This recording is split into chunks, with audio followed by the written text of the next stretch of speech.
iPads are useful for their purpose, but they are no substitute for brains. All right, here we go. I have to say, well done, Ray. Well done. Well played, my adversary. Well played. Phoenix isn't gay, but if he was, he'd pick Fremo. Oh yeah, he'd be living down there with you in the bunker, man. Woo! Once you go free, you always do the Z.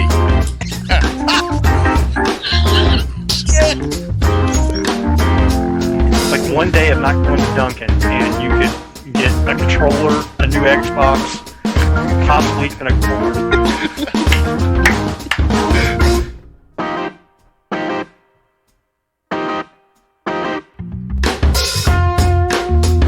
The hosts of the longest-running podcast in Rhode Island. Oh, shit, really? Welcome to BGFG episode 391. I'm your host, Chris Phoenix, and not joining me this week, unfortunately, is Mr. Fremo Z. We had plans to do it earlier in the week.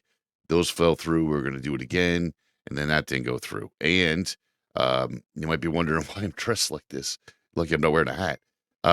So the studio that we built for BGFG is designed to be a little bit colder because of all the equipment that we have. You want to run things a little bit colder. And not that it backfired, but in the Northeast, it's a cold break right now. Last night was -10. And when I got up and got into the studio, it was -3. So this is much later, and I have a very thick jacket on because it's really cold down here. But we wanted to get the show out there anyway. There's a lot to talk about, and we have other things that we're going to be doing for next week. So we wanted to get at least this one out here for everybody. So without further ado, let's get into this week's news and just get this stuff done. BGFG News. You heard it here third. So first up in this week's stories, one of the things that I wanted to really bring to people's attention was the telecom giants out there. You know, the DirecTVs, the Cox Cable, Xfinity. Those are the big giants that are out there. And they kind of control more or less everything in the telecom. In fact, people don't realize how big they truly are. They don't really buy new territories or squeeze into new territories. Most of the time, they're trading territories. They're trading, your county for another county that they want in Washington State or something. And it could be for multitudes of reasons. I know the little tiny state that I live in, one of the companies used us for a test bed a lot. So we would get new technology before anybody else did. It was pretty sweet. But it backfired sometimes. Well, they're fighting against New York right now. And I think it's something to be brought up. And if you don't know about it, because it's one of those situations where it's greed. It's just simply greed, flat out. And I don't understand how it continues. There's a program trying to be passed, or it has been passed in New York by Governor Cuomo, that New York will provide discount broadband for low-income families.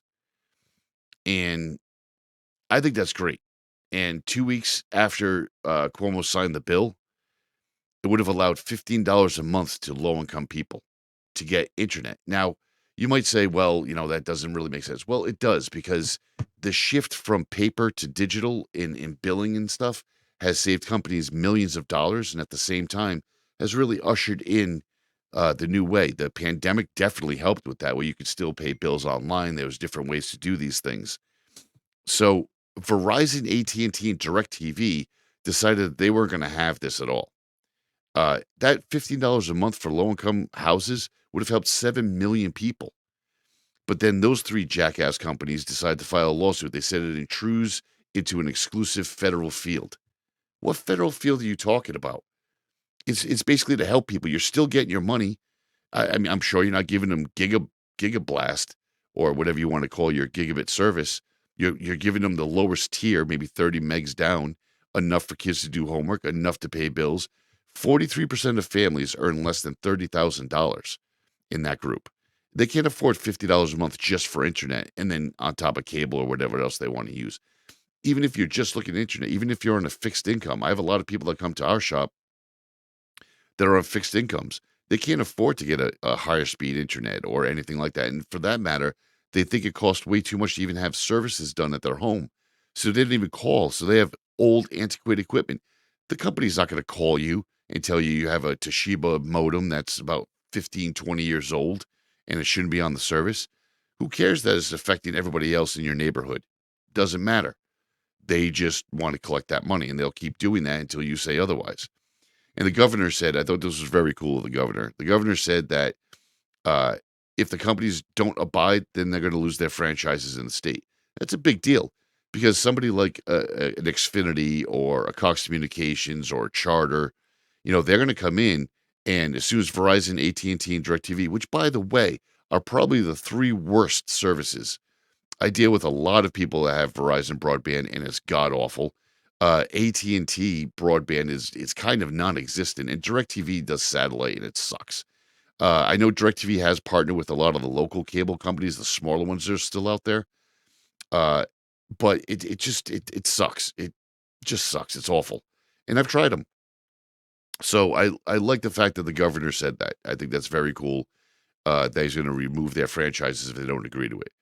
And taking a stand against corporate greed is always a good idea for the consumer. Always. Competition is good for the consumer, and having any municipality that's against corporate greed is also great for the consumer. Not Microsoft though, because they just want to get more money.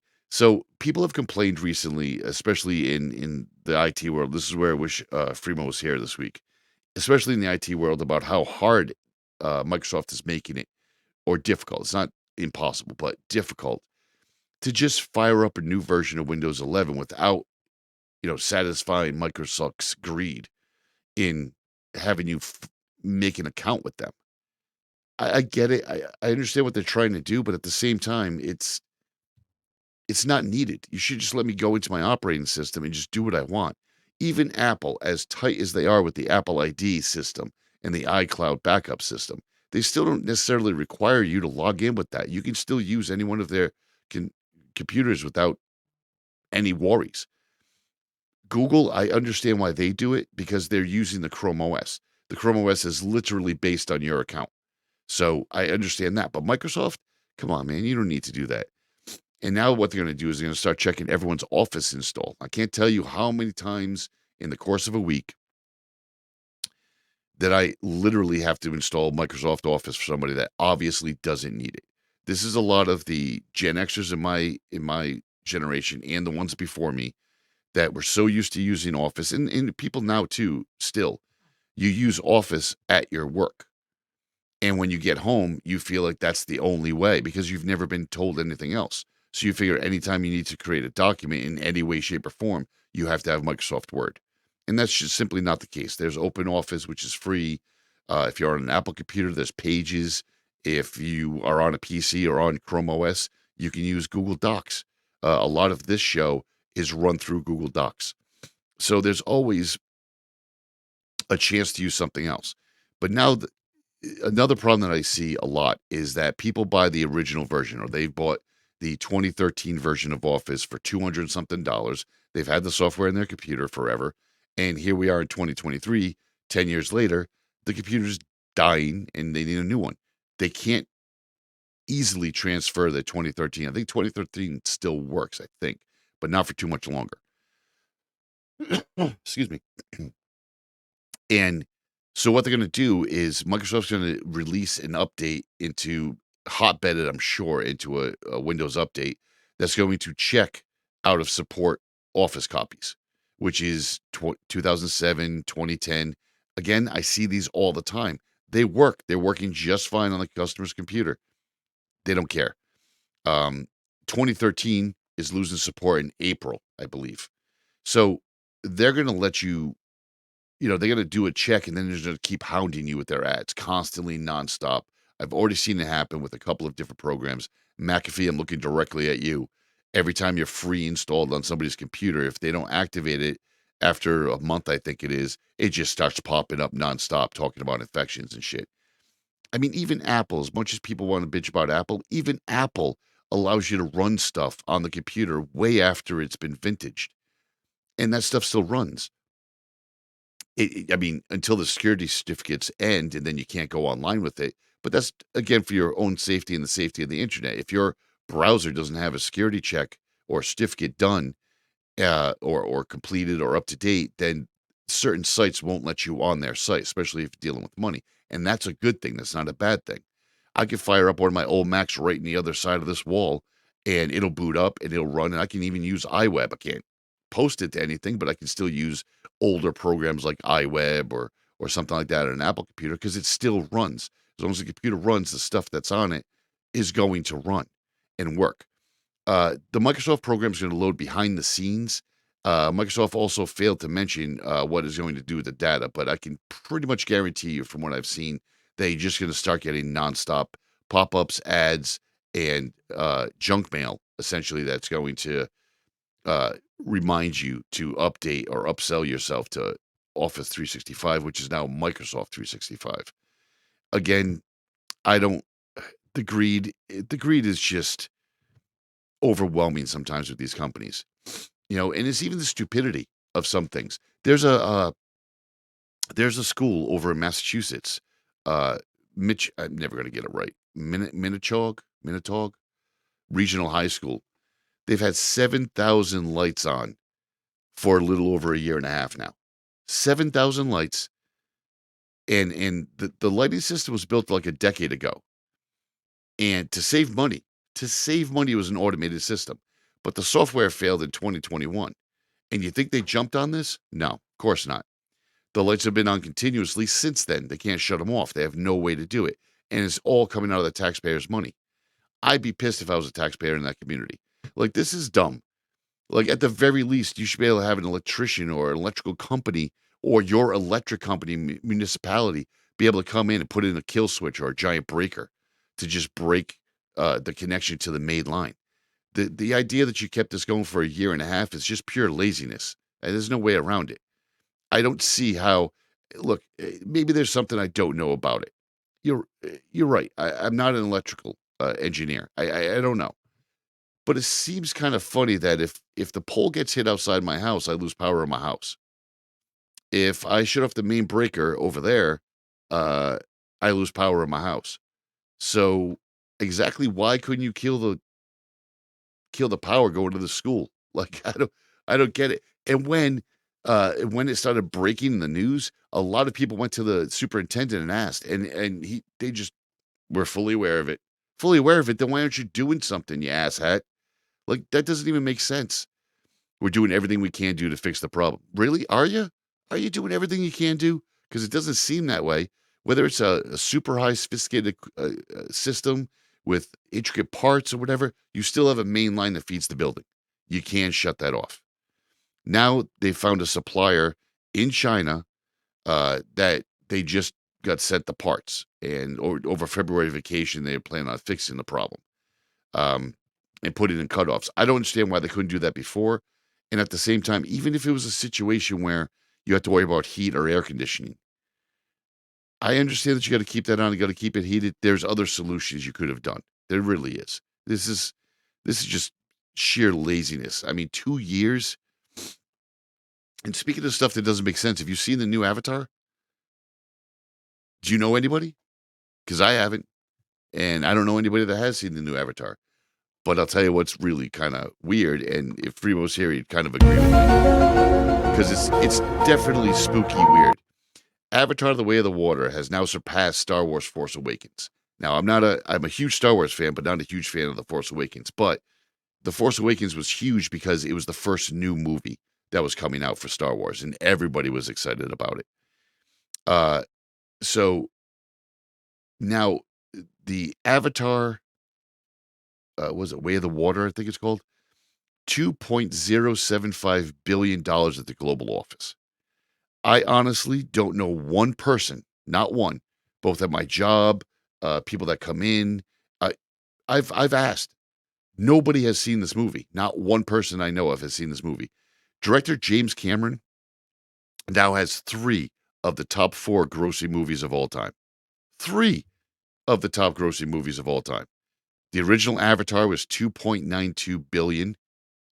Again, I understand. A lot of people have seen Avatar, but when it was out in the movie theaters, I don't think a lot of people saw Avatar. I didn't. I know a lot of people that didn't. A lot of people waited till it came out on video or whatever. Titanic, 2.2 billion. Again, I understand Titanic. It was a great date movie. A lot of people went to go see it. Great movie. It deserves to be on that list. But then you have like Avengers Endgame at 2.79 billion. That's respectable. Avengers Endgame is a great movie. It really is. But the original Avatar beat it. So if you ask people if they've seen Avengers Endgame, there's a good possibility they're going to say yes. Just ask around your work, ask around the people, and then ask them if they went and saw it in a movie. That'll tell you in a movie theater. That'll tell you another thing or two. But the fact that the second Avatar movie, which literally, I don't know anybody that's seen it. You didn't even see any like high profile news about it, like they were trying to push it or anything. Got that kind of money. I find it kind of shady. And he's got a third Avatar movie coming out. And ironically, out of all of this, James Cameron said that these movies are, and I quote, fucking expensive to make. So they need to show out. Yeah, I agree. But at the same time, nobody's going to see him. It's like Waterworld. Like nobody went to go see that movie. It cost a shit ton to make, but nobody went to go see it. I think there's some sort of back office type shit going on with this because it doesn't make any sense. It's also convenient that, and again, $229 million was from playing just in China. But $229 is a far cry from $2 billion plus. A far cry. The thing of note is that the playing of it in China was also the first Disney film that they showed in China in a very long time because of some of their restrictions. I just think that I want to put it in the greed category, but like I can't identify where the greed is coming from. Like it's just so weird. I don't know anybody that saw Avatar. Yet it's a $2 billion property. I just don't. I just don't, and I don't know. And it's not just big tech that's greedy either, which can be taken one way or another. One of the biggest things right now is Uber. Uber's a great company. I know a couple of people that work for Uber and do Uber Eats and do Uber driving, and they say it's a really good way to make a little side action, or if you really go gung ho. I know one gentleman that comes into the shop a lot. He does Uber, and he basically bought a vehicle specifically for it. It was like a minivan. Got it decked out. It wasn't brand new, but he bought one. He showed me pictures of it. He's got like stuff hanging from the back of the seats. He's got a little kind of a cage set up behind the seats. That way nobody can actually grab at him, which I think is a smart idea. Plenty of leg room. It's just well done, and it's nice to get a ride like that.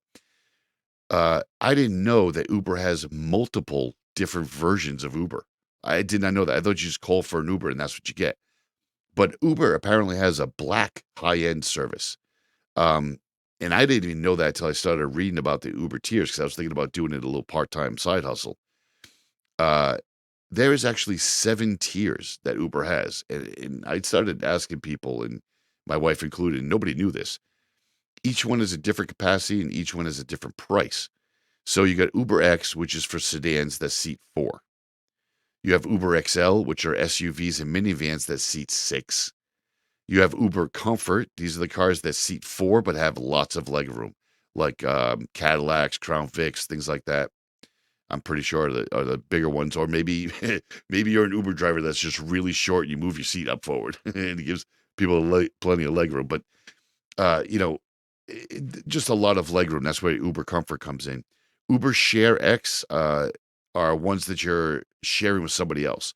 So let's say I see ShareX starting with, if you have 3 or 4 people in the same area that go to the same college, or 3 or 4 people that live nearby each other that work in the same location. This is a good idea when you want to get just Uber ShareX and just get a ride to work. You can go and come from work and share a ride. I think that's a good idea. You can save some money there. Uber Black and Uber SUV cars have a different criteria. So they have to be black in color. They have to have premium quality models. And they have the most expensive rates. Uber Green is another one, and that's exactly what you think it is. It's electric vehicles. Then you have Uber Select, which is the entry level 4-passenger. That's the one that you're gonna get that beat up Toyota that shows up at your house.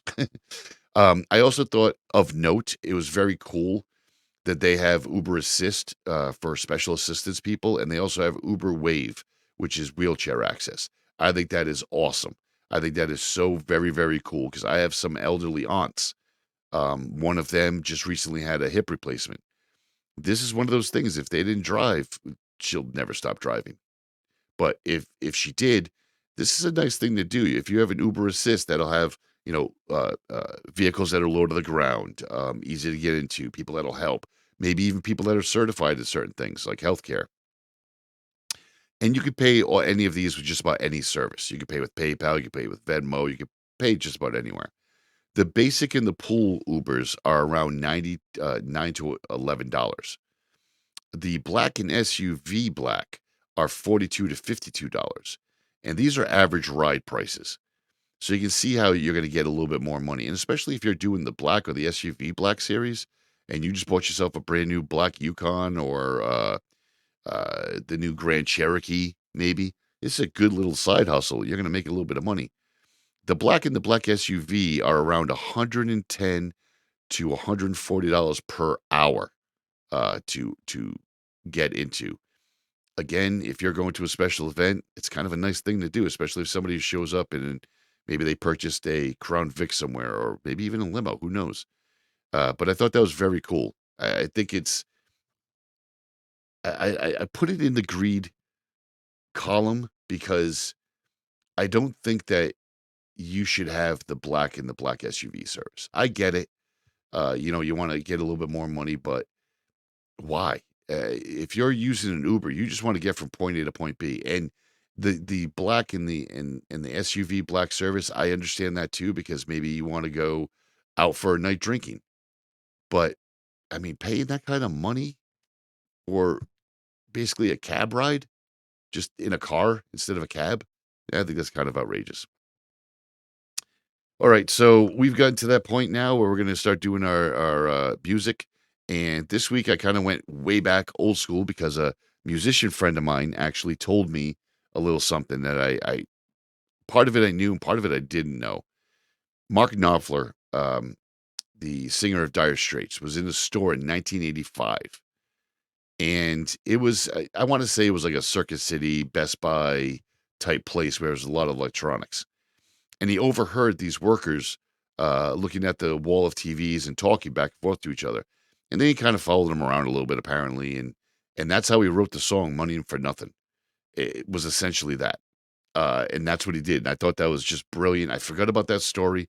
So I wanted to bring it up. Then I listened to the song and I'm like, oh yeah, this song was a really good song. And let's not forget that the intro to this song was also sung by Sting of Police fame, which is great anyway. So let's listen to Money for Nothing from Dire Straits. On the other side, we're going to get into some PlayStation, Xbox news as we always do. And we'll catch you on the other side.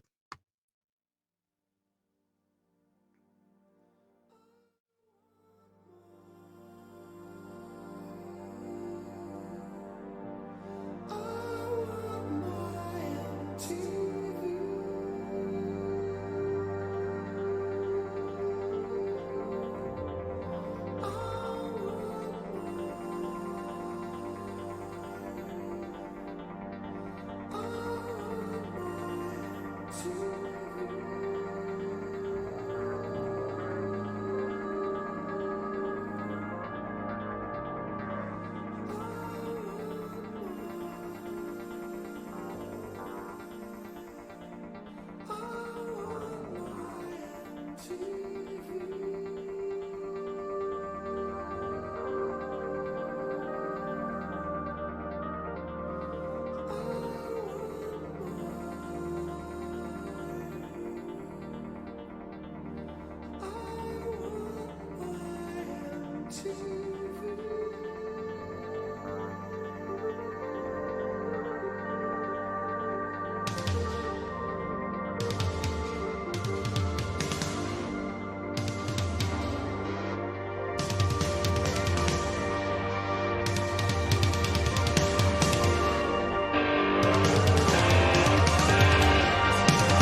that's the way you do it.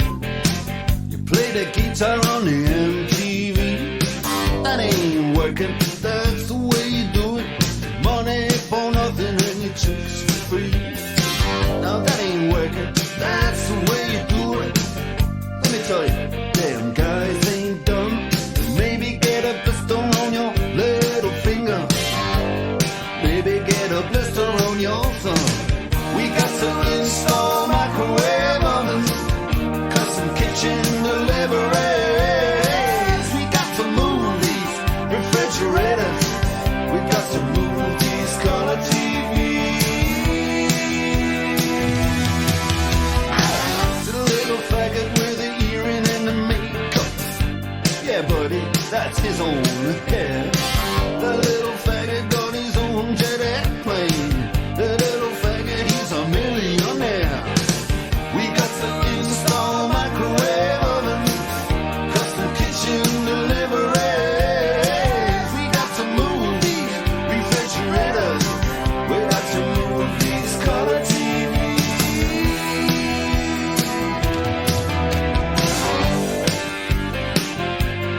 Move on, move on.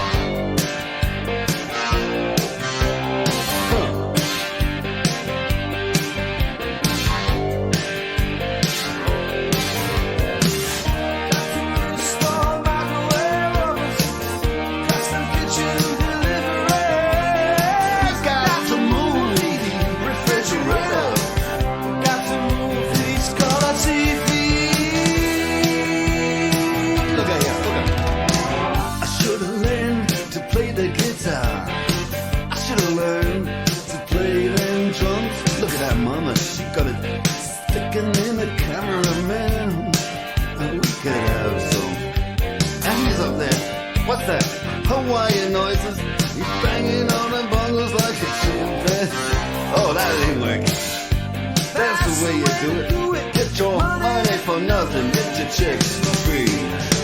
We got to install microwave oven, custom kitchen delivery. We got to move these refrigerators. We got to move these color TVs.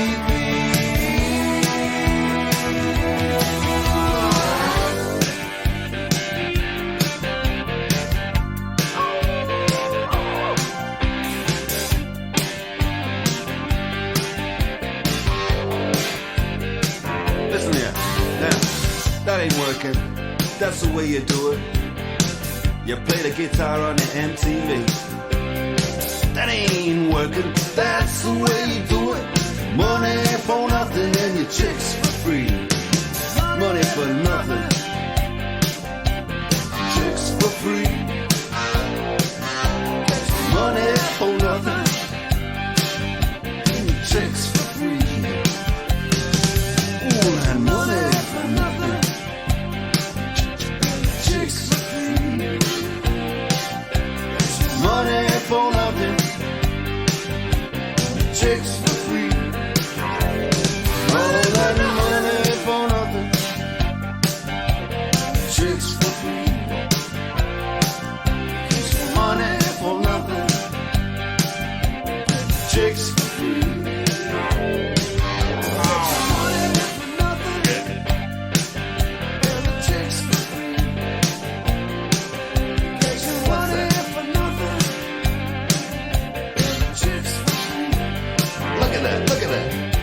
Money for nothing. Chicks for free. Money for nothing. Chicks for free. Money for nothing. Chicks for free. Money for nothing. Chicks for free. Easy, easy money.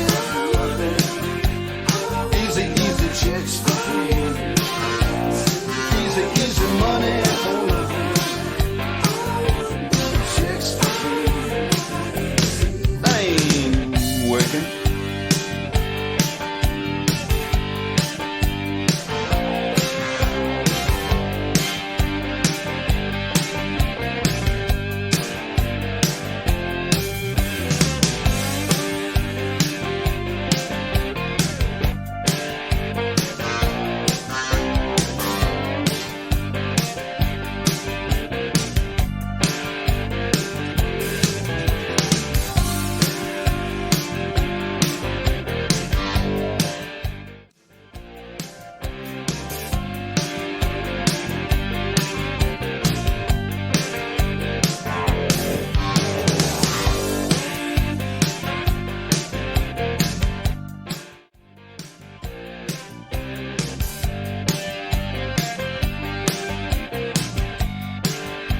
Money for Nothing, Dire Straits. You can tell why right at the beginning of that song.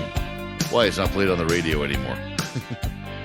But it was time and tide, and that's just what happened back then. I don't condone anything that they said, but at the time, that's the slang term for anything, really. I apologize if it offended anybody, but you can send Fremo all the email that you want for that. So let's get into this week's Stick Style, get some gaming news in there, and here's the worst intro you'll ever hear. Gaming.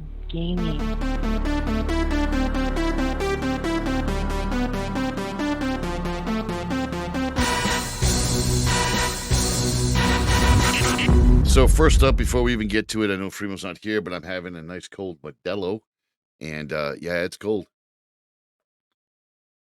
It's definitely staying cold too, because it's freaking cold in this. So first up this week, PlayStation free games for February. We have Ollie Ollie World, Evil Dead the Game, BGFG Work Simulator, Mafia Definitive Edition, Destiny 2 Beyond Light, and most will be available on February 7th. And Destiny 2 Beyond Light is the last DLC before they drop the new one, which I can't remember the name of it right now. So you can actually grab the prior one and play that and have a good time. But Sony giveth and Sony taketh away as well. PlayStation Plus collection's going away. That's about a dozen PlayStation 4 titles that you can actually download onto your system and play. And the ones that were notable really were the, God of War, Last of Us, which is really popular right now, both of them. With Ragnarok being out, you can play the first one for free.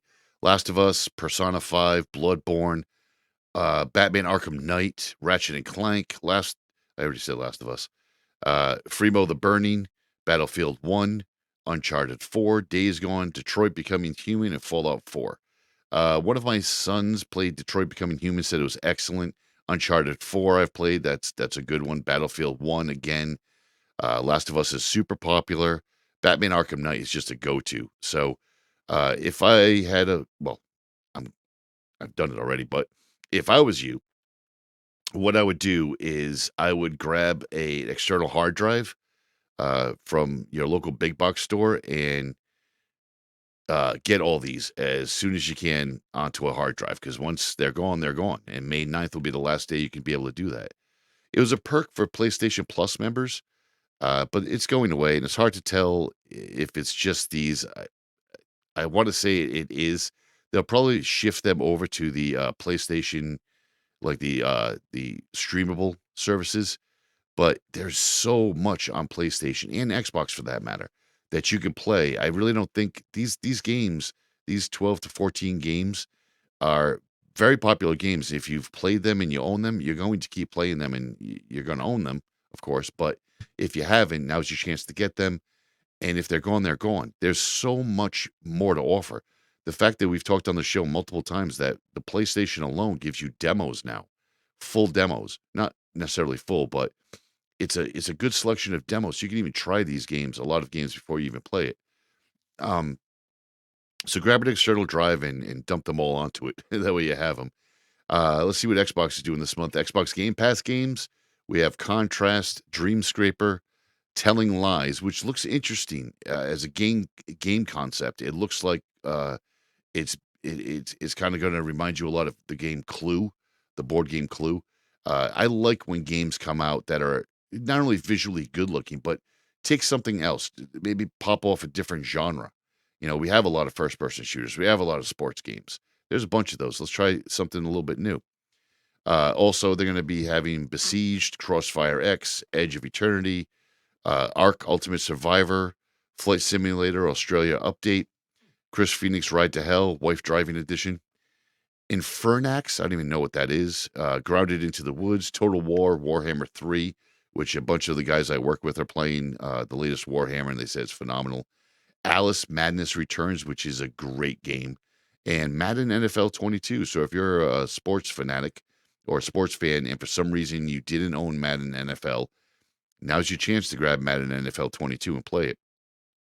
So let's get on to more PC news, which I think is the more attractive thing. because what I found was some information about the new Intel Arc GPU. And Fremont and I have told you on the show numerous times. We've spoke about it just in passing, even during games on stick style, where actually in stick style we've more made fun of it because the Intel came out with their Arc GPU, and it was, I don't want to say a failure right off the bat, but you can't count Intel out. You can't say it's a failure out the gate because they're going to fix it. They have the resources and the money to be able to get it right. They're not just a one-trick pony.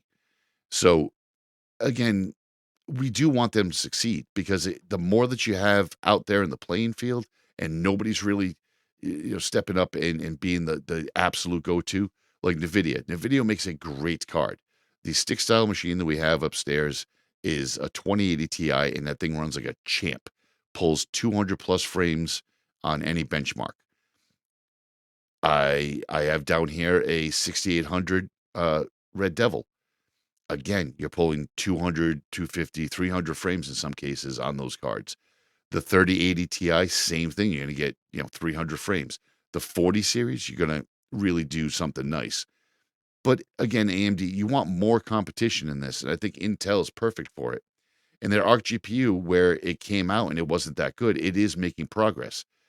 And we said it here on the show that they weren't ready yet, and just give them time. So the Arc A770 came out. It was mediocre at best, but they just dropped a driver that's going to help DX9 bottlenecking, which is a huge deal. It's improving performance by up to 80% on some of these cards. CSGO, for instance, received a 200 frame upgrade with just that new driver. That's huge. And the rumor is that since that driver was done and they put it out there, they're already working on another bottleneck that they found and fixing that with another driver update. So I think the Intel Arc GPUs are going to really come up. And these current cards have a code name of the Alchemist, which I think is the coolest name for anything. Alchemist. That is a cool name. The next gen is going to be called Battle Image. And the Battle Image should be more competition with AMD and NVIDIA. And I'll speak for Fremont on this one. We're looking forward to that.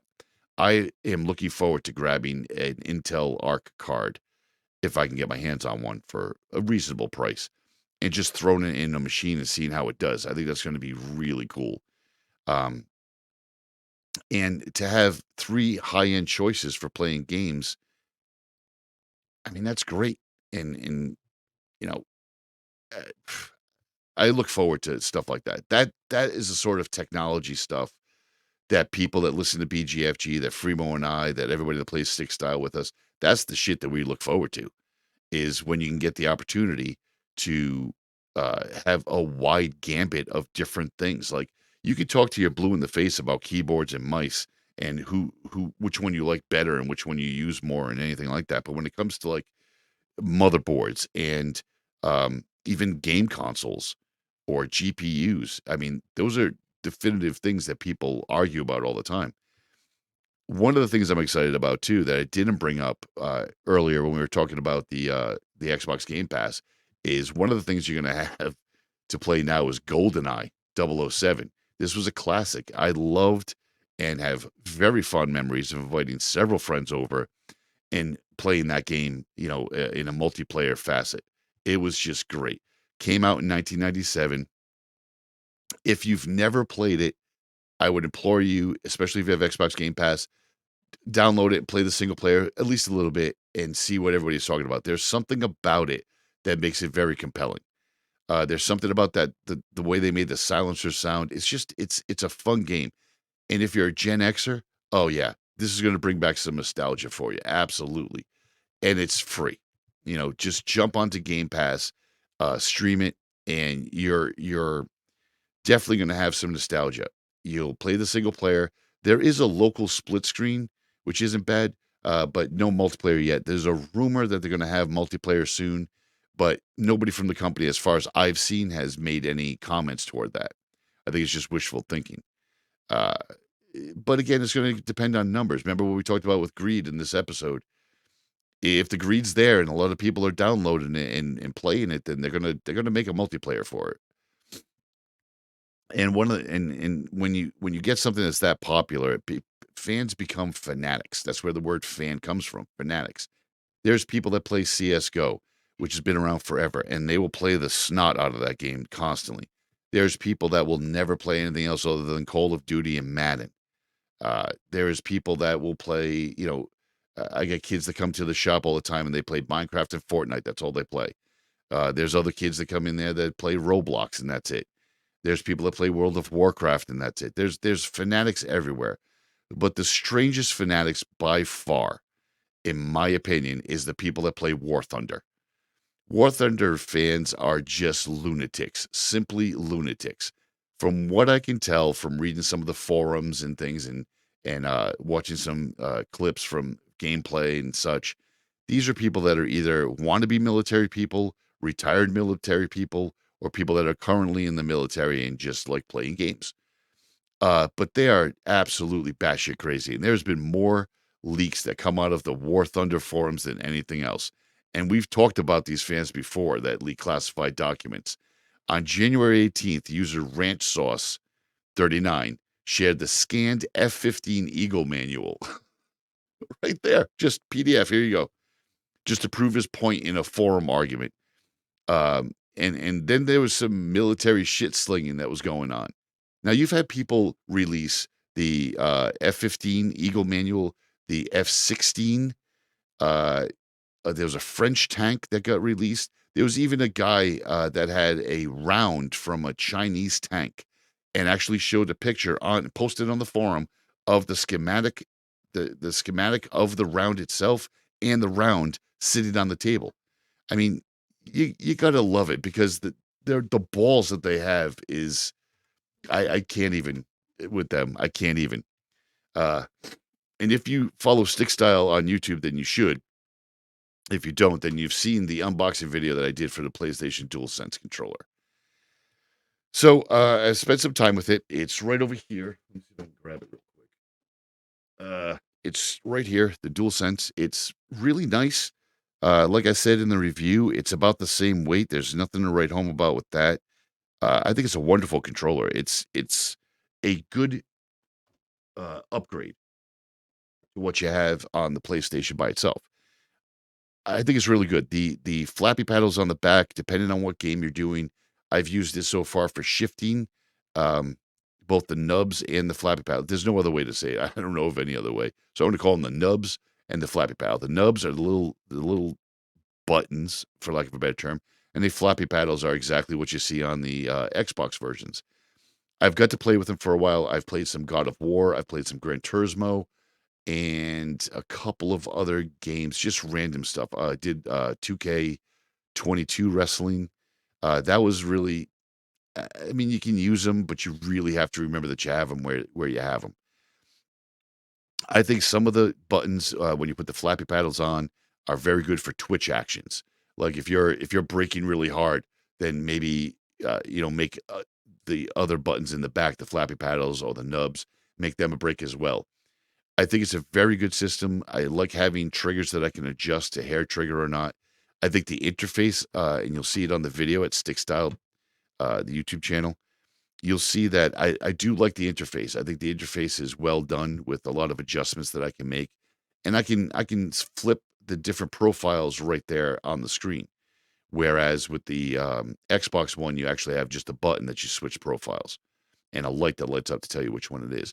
So overall, for the DualSense, I would say $200 price tag. I want to say worth it, especially if you travel to a lot of friends' houses and things where you can customize your controller or you bring your own controller because their shit's always broke or they only have one. This is a good thing. It's got a good carrying case. You're not going to worry about beating the shit out of it. And you can really adjust it to whatever you're playing. Now, on the flip side to that, if you're a person that gets custom, gets used to a controller, and that's just simply you don't need anything else, you don't find the need, then don't buy it. It's not something. This is not one of those accessories that you have to go out and buy. It's good if you buy it, and it's good if you find use for it. This is very much any of these controllers, whether it's the original Elite controller for the Xbox, the Elite 2 controller, or the PlayStation DualSense Edge. Any one of these, if you find a reason that you would want one, whether it's for shifting, or flappy paddles for shifting, or you want that hair trigger, if you feel that you need one, get one of them. If you don't see the reason, or you're listening to this going, "What the fuck would I ever need that?" I don't need that shit, then don't. It'd be a waste of $200 for you. But if you feel the need to get a tighter control of your controller and more adjustments on your controller from dead spots to anything else, then this is definitely for you. And I think they did a good job at it. $200, it's a little bit on the steep side, but they're all like $200 now. So that's it for my review. Let's get into the last segment of the week, for what it's worth.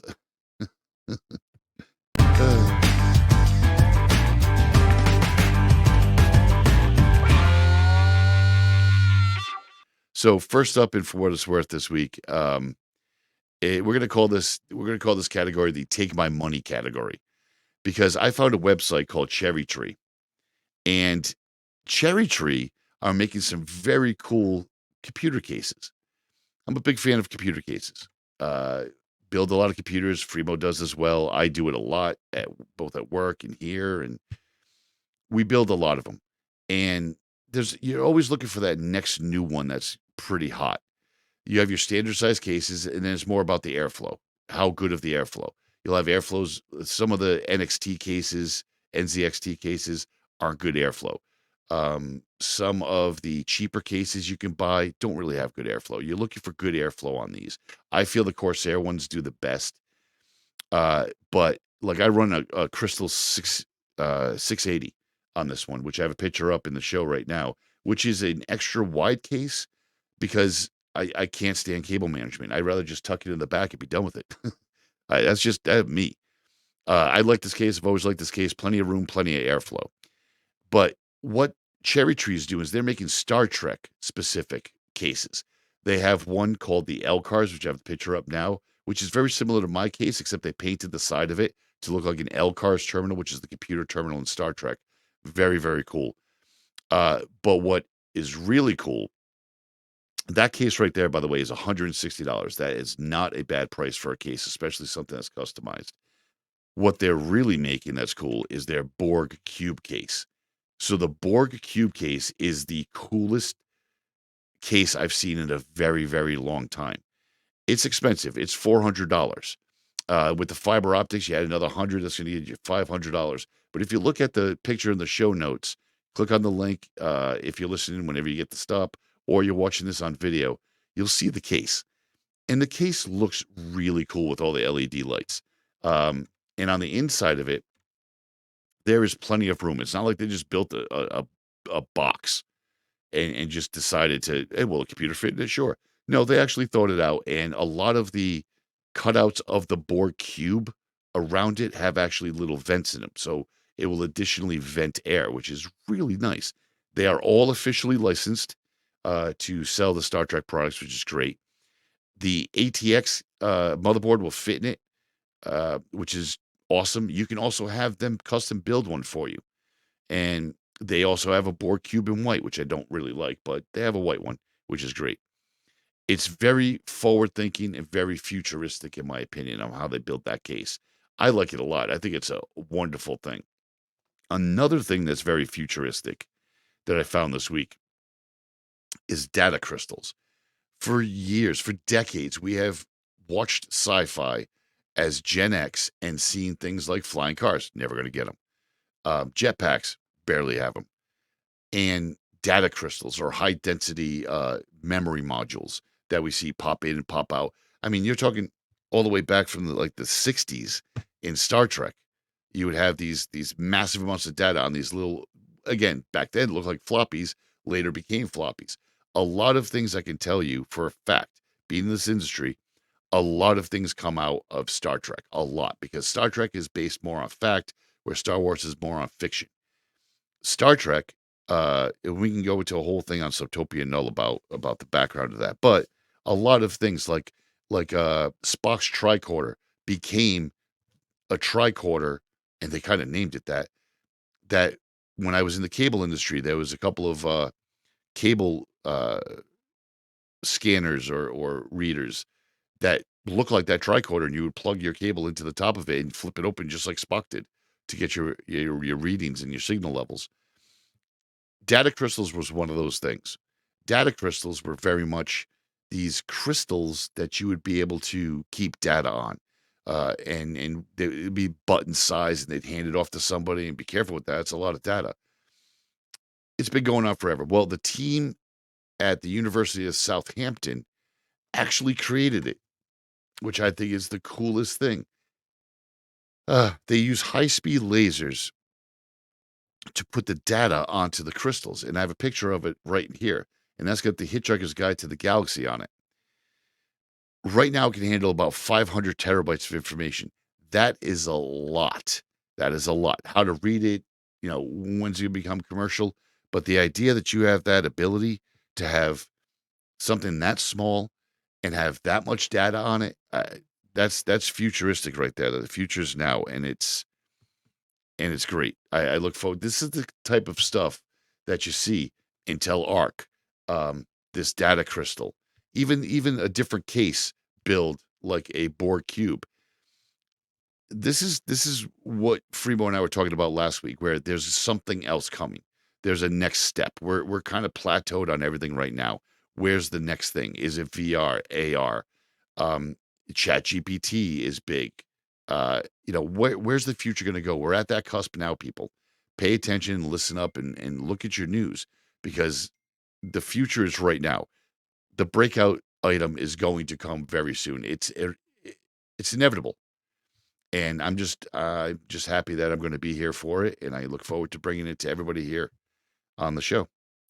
So that's about it for this week.